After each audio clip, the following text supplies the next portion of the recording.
XL News. Nandiyan na po si Senador Erwin Tulfo, Chairman ng Games and Amusements and Social Justice and Welfare and Rural Development at Vice Chairman ng Senate Blue Ribbon Committee. Maayong buntag, Senator Erwin. Maayong buntag by Aljo, maayong buntag sa tanan na naminaw sa imong programa. Good morning. Daghan lagi kayo mga pangutanaan ni Senador Erwin kung maaari bang... lang by Aljo, yung sinasabi mo na request ni Senator Marcoleta na maging state witness sa Diskaya. Oo. During the break namin, napagkusudan, hindi naman gawing state witness kasi kailangan pag-aralan ng DOJ. Pero there was some sort of understanding na pag-aaralan ng DOJ not as a state witness. Kasi pag state witness daw by Aljo, wala ka na, absuelto ka na sa kaso. Hindi ka makukulong. Kaya doon sila hindi magkaintindihan ni Senator Marcoleta. Ang sinasabi ngayon, ang proposal ng DOJ, ganito lang kaya, parang state custody, parang protection, no? Parang gano'n, state protection. Yun ang gawin natin. Huwag namang state witness. Kasi magkaiba yun eh. Yung state protection versus state witness. State protection, ibig sabihin, protektado ka ng Estado dahil testigo ka. Pero it doesn't necessarily mean absuelto ka. Yun ang sinasabi na proposal. Yun ang pag-aaralan according to Secretary Remulla, pag-aaralan ng Department of Justice. Kasi right now na sinasabi na ikawing state witness, hindi naman siya yung pinakamaliit na culpability, di ba? Na siya yung pinakamaliit yung kasalanan. Kasi nga naman, napakalaki yung kanyang nakuhang flood control at maraming substandard at may ghost pa yung ilan. So, ang pag-aaralan ng DOJ ay ito kung ilalagay siya as sa kanilang kustudiya as protected witness ang tawag. Hindi naman state witness by Aljo. Para lang maisabi niya, kasi may mga sinasabi siya kahapon sa hearing, hindi ako makapagsalita, wala akong proteksyon. Kaya nga sinasabi ng DOJ, pag-aaralan nila, I believe today, sabi ni Secretary Remulla, pag-aaralan nila kung paano yung mechanics na ito na under sila sa custody ng DOJ.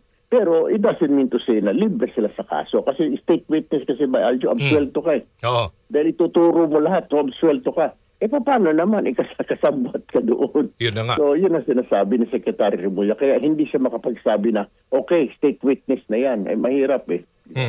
Parang hindi siya tinatawag na least guilty. Anyway, Senator Erwin, ang sinasabi din dito ng isang constitutionalist, isa sa mga requirement na maging state witness, ang isang, di pa naman to akusado, kinakailangan ibalik yung pera. Oo, ibalik yung pera. After restitution, you have to return the money as a requirement para pasok ka dyan sa... pero sabi ni pasok ka dyan sa state witness, sa pagiging state witness. Sinabi naman Senator Marcoleta, hindi ata yung requirement. Ano masasabi niyo doon? Kaya nga pag-aaralan niya ngayong araw ni Secretary Remulla, di ba, dahil nandoon siya kahapon during lunch, yun ang napagkasunduan nila, nangako naman si Secretary Remulla ng DOJ na pag-aaralan ko. Ang maganda kasi kay Secretary Remulla, he listens by Aljo. Nakikinig si Secretary Remulla. Hindi naman niya pinipilit kung ano yung tama yung sa kanya. Sabi niya, pag-aaralan niya. So that's yan ay magandang pangitain na yung Secretary natin ng Department of Justice nakikinig, pinapakinggan lahat yung kanyang mga kausap. So, bagamat sinasabi ng constitutionalist. Nung una, yan ang sinasabi ni Secretary Remulla. Pero kahapon, dahil sinasabi nga ni Senator Marcoleta na hindi. Kasi let's not forget, si Senator Marcoleta isang abogado din. Naging prosecutor din yan by Aljo. So naging trial lawyer din yan. So alam din niya pasikot-sikot. Kaya nga, sinasabi ng DOJ, hindi pag-aralan natin. Mahirap naman yung sabihin natin na ganito, okay, approve na state witness. Okay, wag niya nang isoli yung pera. So lahat ng ito, I believe, ay pag-aaralan ngayong araw ng Department of Justice. And we will have the answer siguro by Monday. Pero ayaw kong pangunahan ang Department of Justice, si Secretary Remulla. Okay. May iba po ako, Senator Erwin, barang nililink sa inyo, ito pong si WJ Construction Mina Jose. Bumisita lang dyan sa opisina. Ano ba nangyari doon, sir? Alam mo naman ang mga tao by Aljo. Mabuti na rin na sabi yun, na kaya nga nagalit din tayo. Nung 3 beses pumunta sa office, yan ay dinala lang sa atin ng isang staff natin. Siya may kakilala niyan. Okay. Nung nagsusorti-sorti tayo sa mga probinsya by Aljo, lumapit yan doon sa ating staff at nagbigay ng calling card. Sabi ba kasi Sen, kailangan ng mga office construction, etc. So, natandaan ng aking staff nung sortie namin sa Quezon. So, yun, when the time comes, pag punta nga namin sa Senado, may problema yung aking veranda, Aljo. Walang bubong. So, pumapasok ang tubig sa office ko. Sabi ko, tinawagan muna namin ang Senate maintenance. Sabi na Senate maintenance, wala kaming capability na ganyan, Senador, na kami mag-aayos sa mga bubong. Gusto mo, kumuha ka ng outside contractor para ayusin yung bubong mo. So sabi ko, okay. Yung tao ko, nagsabi, boss, sabi niya, may nakilala tayong contractor ito, tiga Quezon, sabi niya, baka pwede. So okay, so pinapunta namin yung unang 3 beses pumunta. Yung una, pumunta siya dyan, wala ako, tinignan niya yung opisina, tinignan niya, sabi niya, sige, gagawa ako ng design, pa-approve natin kay Sen. Pangalawang punta niya, yun, dala niya na yung design niya na ginawa niya ng hindi lang bubong by Aljo, kundi parang maliit na kabana doon sa kuwan kasi para kahit na umulan, pwede magkape-kape doon sa veranda. Sayang naman daw kasi. E nung pangatlong punta niya, yun nakita siya na nakapagtataka, dumaan siya sa Blue Ribbon. Okay? Gana, nagpaalam siya sa amin na kinagagalit ko kasi, bakit ka dumaan ang business? Anong business mo sa Blue Ribbon? Ang business mo sa akin lang dapat para mag-design, di ba, ng office ko. Dumaan siya sa Blue Ribbon. Nakita siya ngayon ng Blue Ribbon. Nakita siya dumaan sa Blue Ribbon. Dinalaw niya yung isang tao doon na binabanggit niya sa flood control na parang lumalabas, bagman umano. So, hindi niya ma-explain. Sabi niya nga, kaibigan ko, only I found out after 1 week, nung binabanggit na yung pangalan niya ni Bryce na Mina Jose, ang sinabi ko kagad sa staff, ito pala Mina Jose. Sabi niya, ewan ko ba boss? Actually, sabi niya, sinabi niya sa akin wala rin siya kinalaman sa mga kontrata-kontrata niya. Basta siya lang daw, private lang yung ginagawa niya. Sabi niya gano'n. Yung pala, pasok pala siya dyan. Tinerminate ko kaagad. That day na binanggit ni Bryce, tinerminate ko yung kontrata ko sa kanya na para gawin yung veranda ng office ko. Yun lang yun, by Aljo. Hindi ko talaga, wala akong association dyan. Nakilala lang ng tao ko sa Quezon sa sortie para gumawa sana ng office ko sa Senate. So in good faith, hindi niyo nakausap personally? Talaga na-meet personally? Okay. Nung third, nung dumaan pa siya sa Blue Ribbon. And hindi namin alam. Nalaman na namin doon sa Blue Ribbon because of the CCTV. Ang sabi nga ng tao ko, sabi nga daw niya, baka ikaw kasama ka sa kuwan ha?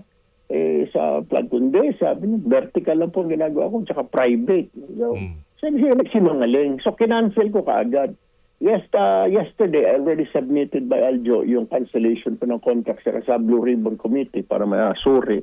And then, yung mga logbook na nag-log siya doon sa Senate Security para makita. Kasi kami nag-sponsor, kami nakapirma doon by Aljo. Yung aking chief of staff, ang pumirma doon para makapasok siya. Ang nilalagay namin doon, yung purpose construction. So, yun. Pagkatapos, yung kanyang drawing, design, hiningi namin. Sinabit din namin sa Senate Security pagkatapos sa Blue Ribbon, pagkatapos yung exchange of text message. Kasi nakapagtataka, ito pa ba, Aljo? Nung third na pasok niya, sinalubong siya ng tao namin. Nawawala siya. Sabi, saan kaya? Yung tinext siya. Ang text niya sa tao ko, dumaan muna ako sa Blue Ribbon. Kaya nagalit din ako sa staff ko. Hindi ka man lang nagduda. Sabi na wala sa isip ko, boss. Hindi ka man lang nagduda bakit siya dumaan sa Blue Ribbon. Tayo ang dapat nasadya niya.